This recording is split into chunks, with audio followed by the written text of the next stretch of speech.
Thank you and welcome to my channel, Simply Your World, where we discuss past and present events that will affect you if they haven't already. And tonight we will be discussing the homeless problem in America and the law that was passed in 2018 that allows the homeless to reside in public spaces, on public sidewalks, and actually makes it illegal to cite them or to try to remove them from that public space.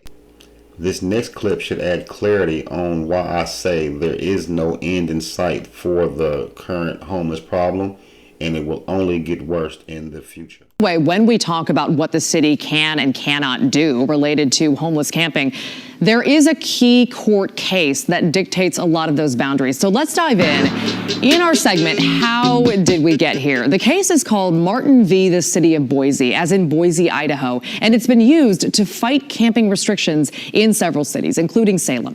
In 2018, the 9th U.S. Circuit Court of Appeals ruled a city cannot charge someone with a crime or give them a ticket for sleeping in a public space if there are no shelter beds or there's nowhere else for that person to go. The judge deemed charging someone with a crime in that case, like when they have no other choice, a violation of the 8th Amendment of the U.S. Constitution, meaning it qualifies as cruel and unusual punishment. So in cases where you hear of cities and counties weighing camping bans like this, that ruling is often what stands legally in their way. Without me having to read all of this to you, you can actually pause the video here and read it for yourselves. But this is the incident that sparked the court case that now allows the homeless to reside in public spaces.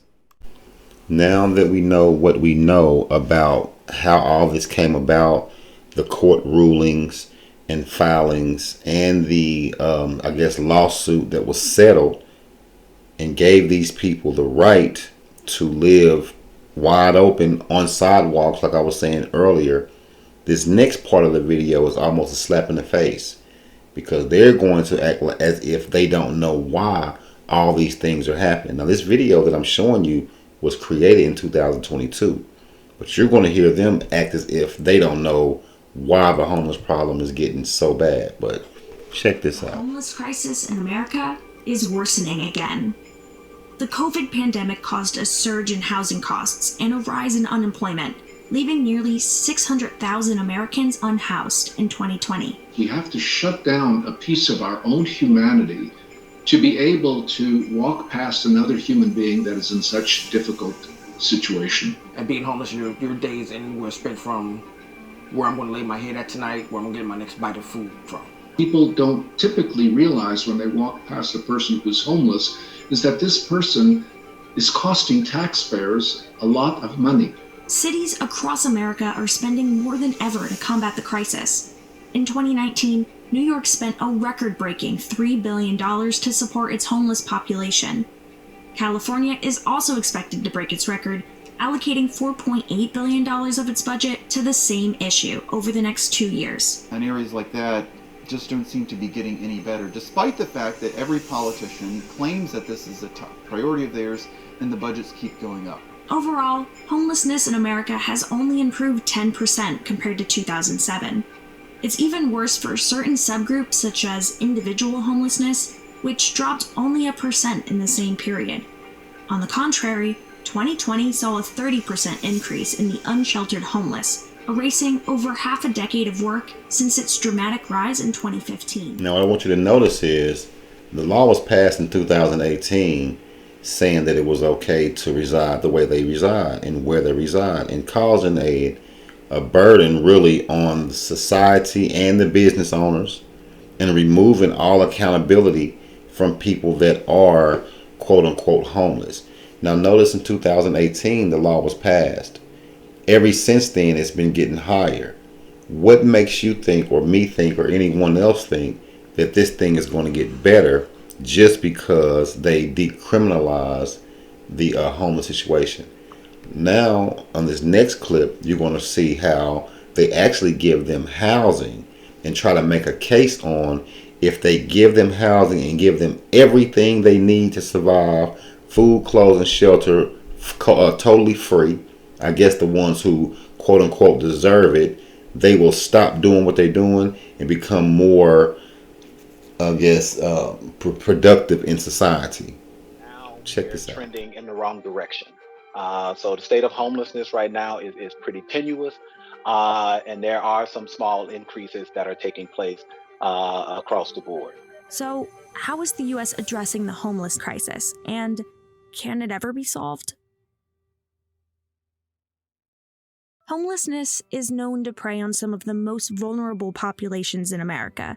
In 2020, 20% of those who were unhoused suffered from severe mental disorders, while 16% suffered from chronic substance abuse.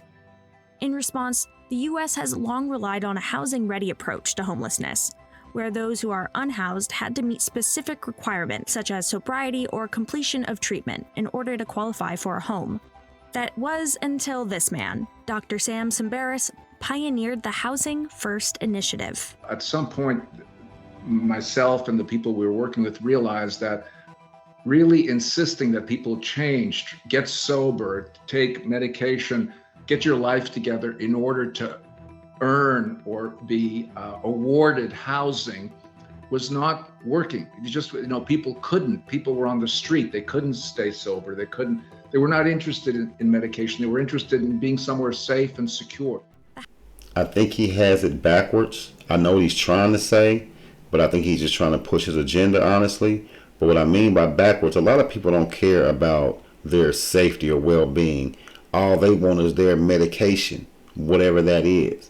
Most of the time, it's some hard street drug, but we know for a fact that a lot of these people can care less about their safety or where they're going to sleep or where they're going to eat. You can offer some of these people food.